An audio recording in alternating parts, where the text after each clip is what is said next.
Howdy, folks. How are we doing? Welcome to Cats and Conspiracies. You can call me Cats. Um, as always, doing what I can to try and bring you some hidden gems or forgotten films that you may not have caught first time round and they've passed you by, as is today's one that I'm going to talk about. Yeah, been a bit quiet uh, last few days, but there's just so much to rant about. There really is so much. I think I've just got myself into a blind case of apathy and rage over the state of what is going on now.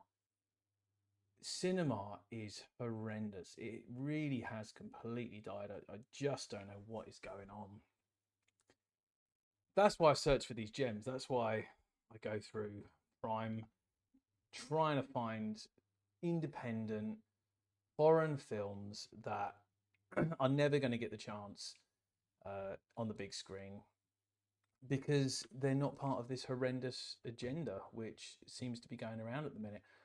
All I've been seeing for the last week is this god awful Jurassic World afterbirth, rebirth, regurgitation, horrendous mess being utterly destroyed. I really don't think people understood what made the first Jurassic Park film just so incredible. The dinosaurs are a backdrop, okay, to the story that was unfolding. If you go back to the first Jurassic Park, I think the dinosaurs were on screen for something like 14 minutes or something. It's crazy. And the same for Jaws. I think the shark was on screen for about 4 minutes. Alien, I think the alien was on screen for about 4 minutes. Again, these are the backdrops to what's going on. You don't put them in the foreground. And unfortunately, that seems to be, with Jurassic Park, that just seems to be the constant thing that's happened ever since that first incredible film. Each one has got progressively more horrific and terrible after that first film. They'll never recapture the original of that because they don't know what it's about. I always find it ironic that Jurassic Park literally became what it warned about in the first thing, with Ian Malcolm there saying, "You stood on the shoulders of genius, you stood on the shoulders of geniuses, and you didn't think about whether you could, just whether you should. And you ran with it, and you put it on a plastic lunchbox, and you're selling it." And that's literally exactly what Jurassic Park has become. I've even heard rumors of people saying that it looks like AI has been used to write some of the script for this new film, which is, how lazy is that? How insane is that? Using AI to write the script. And from what I understand, there is no script, and the story doesn't make any sense.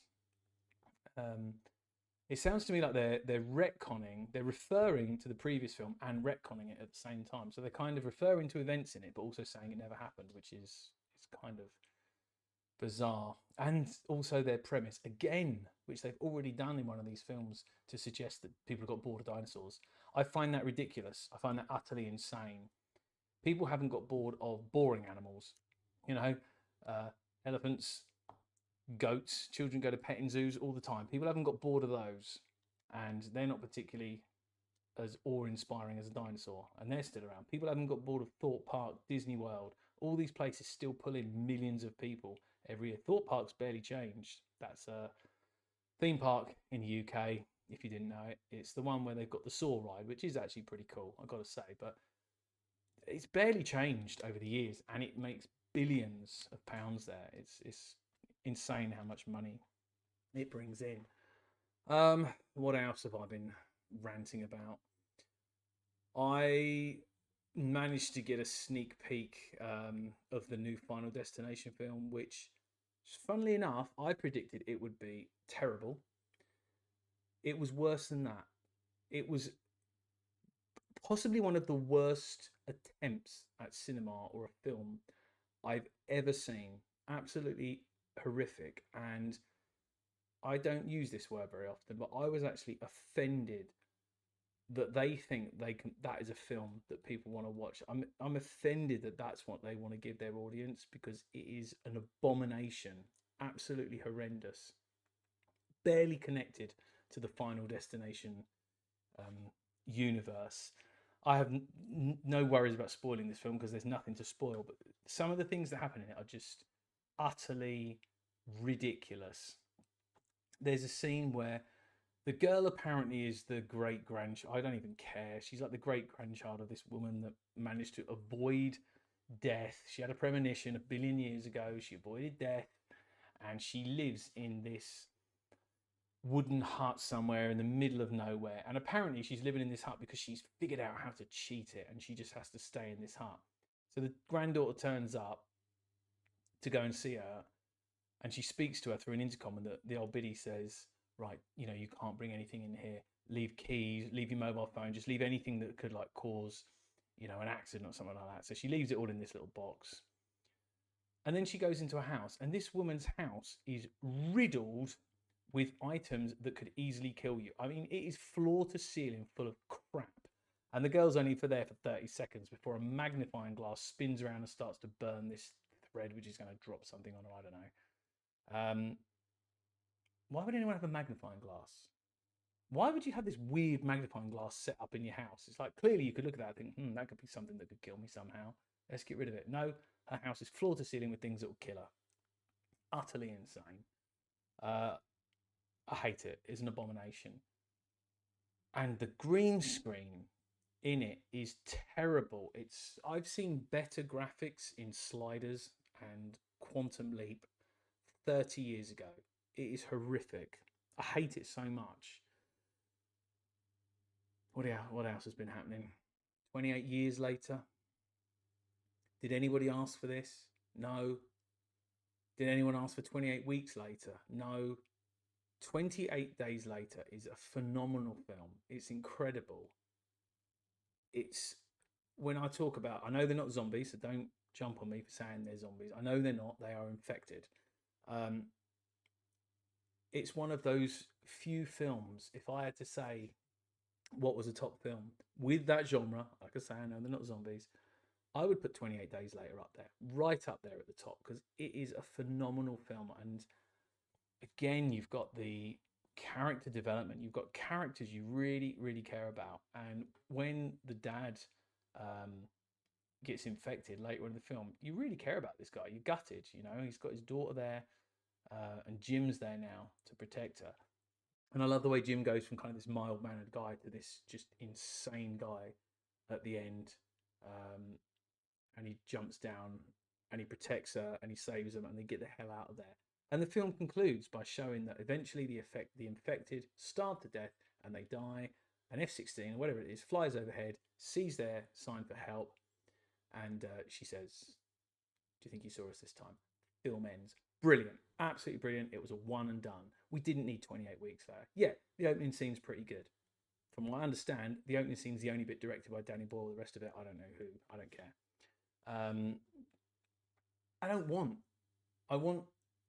I want Jim to be all right in those films, and I want that world.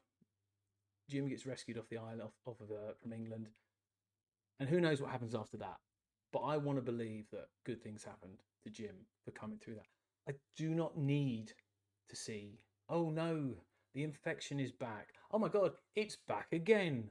No, I'm not interested in that at all. And from what I'm hearing about 28 years later is, yeah, it's a complete abomination. Once again, the story is barely connected to the previous films. And apparently they're like living on a small island off the coast of England. I don't even care. And the infected are all ravaging around on the mainland. And the only way to get access to the mainland is going across this bridge, which gets submerged when the tide is in. Just like in, what was it? Oh, somebody help me out here. The Daniel Radcliffe thing.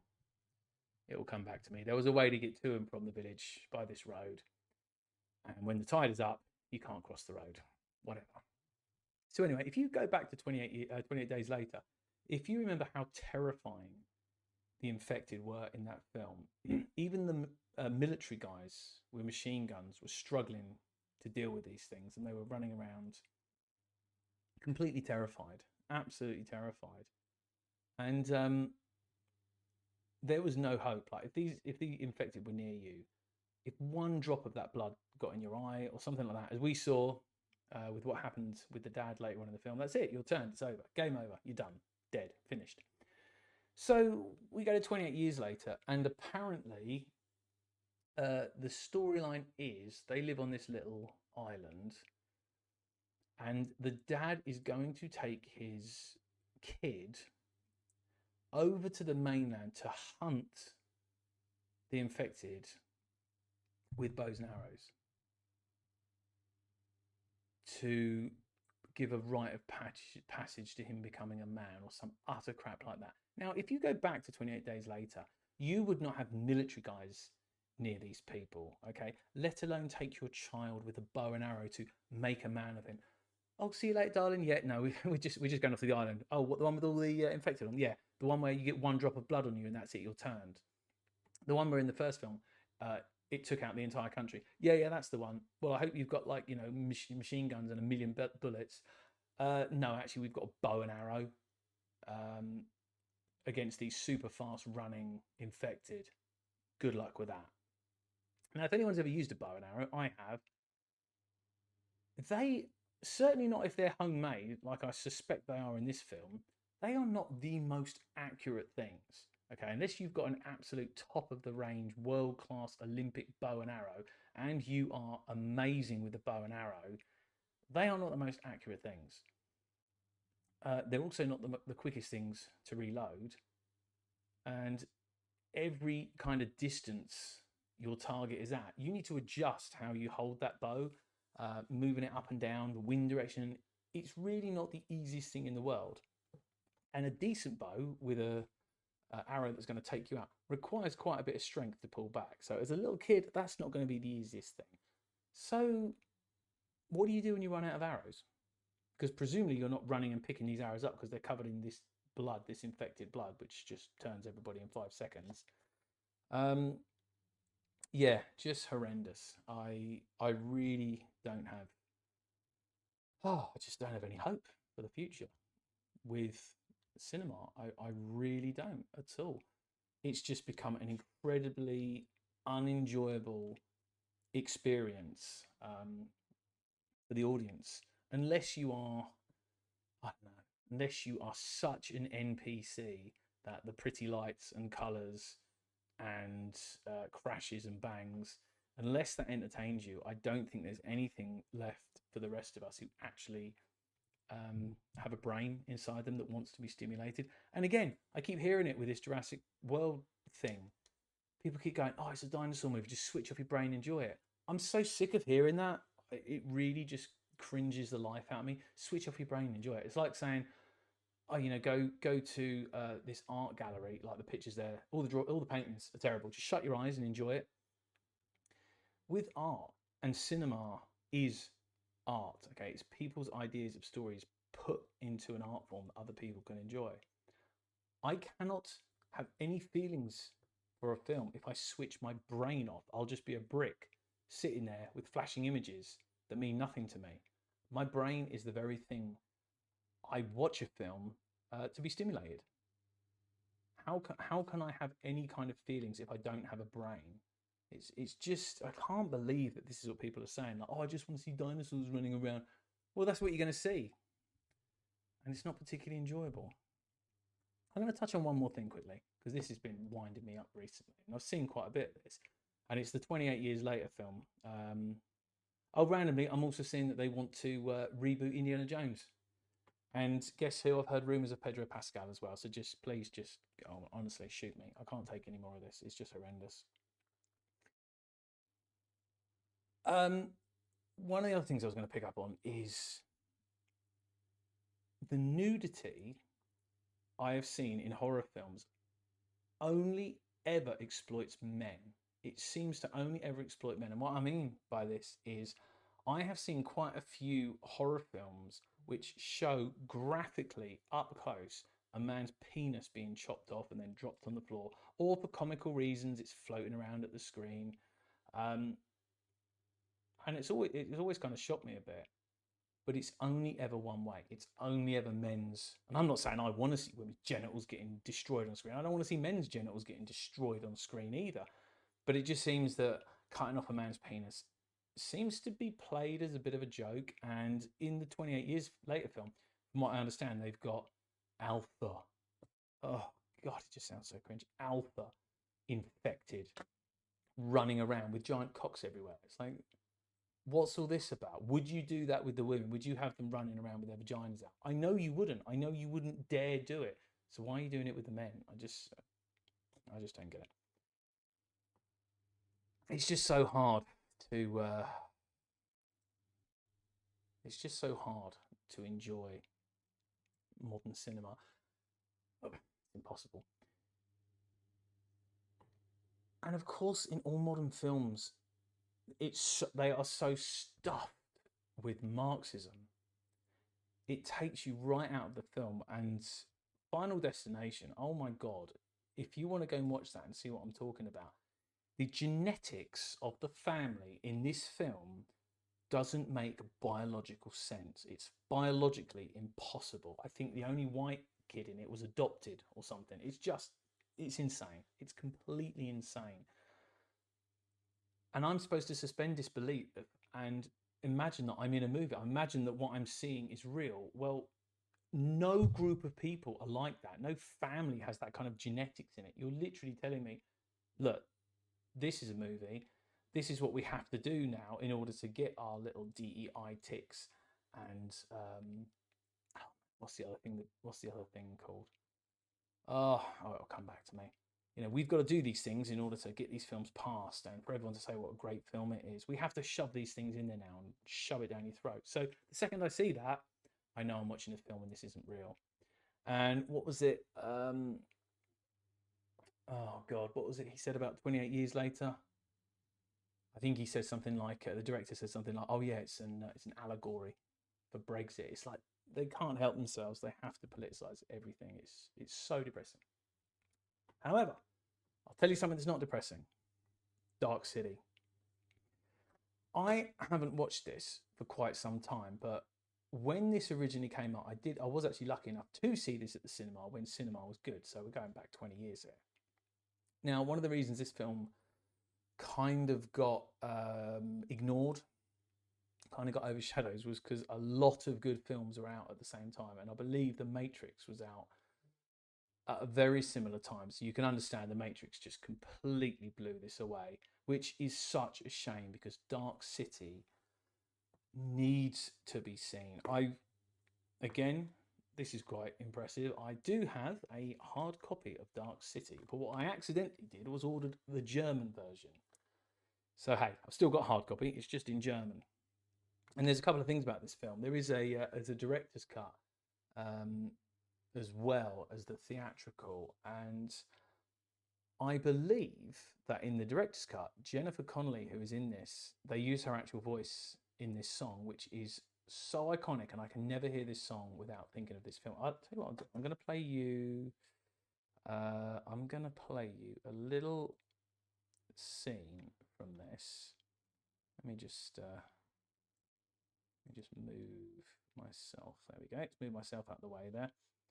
Let me show you a little scene of this. Just have a listen to this.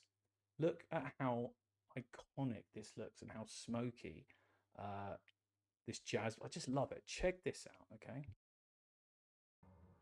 When marimba rhythms start to play, dance with me, make me sway, like the lazy ocean hugs the shore, hold me close, sway me more.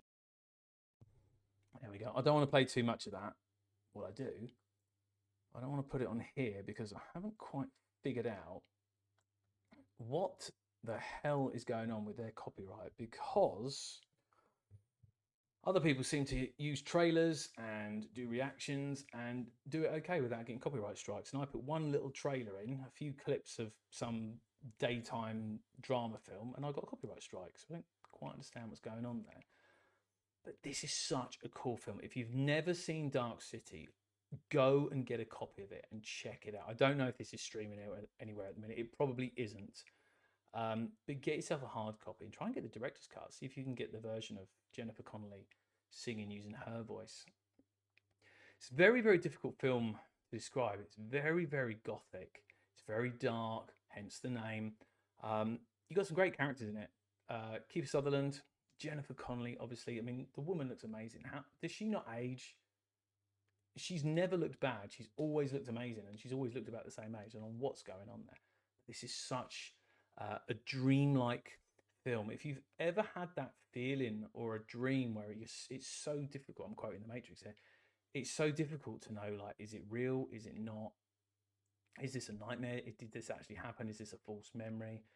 This is kind of what Dark City is like. And there's a load of characters in there who aren't too sure how they got to where they got. And they all have this kind of shared memory of this place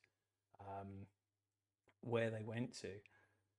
And they're trying to get back to it, but they don't seem to be able to find where it is. It's that's what I love. That's one of my favorite things I love about it, is the strange, dreamlike feeling you get when you watch this film, and you know nothing more than they do, so you're kind of exploring it with them. Richard O'Brien's in this as well. Random as anything. Richard O'Brien. If you watch this across the States, you may not know who Richard O'Brien is. He's like an English actor, and he was kind of big and made famous by doing the Rocky Horror Show stage show. He used to do a game show over here as well called The Crystal Maze, which was pretty good back in the day. So yeah, he plays a character in this, and the storyline is essentially there's like a murder investigation going on. You've got these characters who really have no idea why they are, how they are where they are, but they have this overwhelming feeling that something is wrong. There is something just not adding up here, and they kind of go off to investigate it in this crazy dreamlike world. And of course, you have this scene here, which I love, of Jennifer Connelly singing Sway, which is just absolutely fantastic. And this film has a great ending, one of those real like hope for humanity's endings. Kind of the feeling that I don't have now, because I have no hope for humanity. But this film really does nail it, and it's got a great ending. Definitely worth getting for you. It's not for everyone. It's a very, very quirky film. If you like The Matrix, you will definitely like Dark City. It's hard to know what else to compare it to because it's such a strange, unique film. And the effects in this film are just awesome.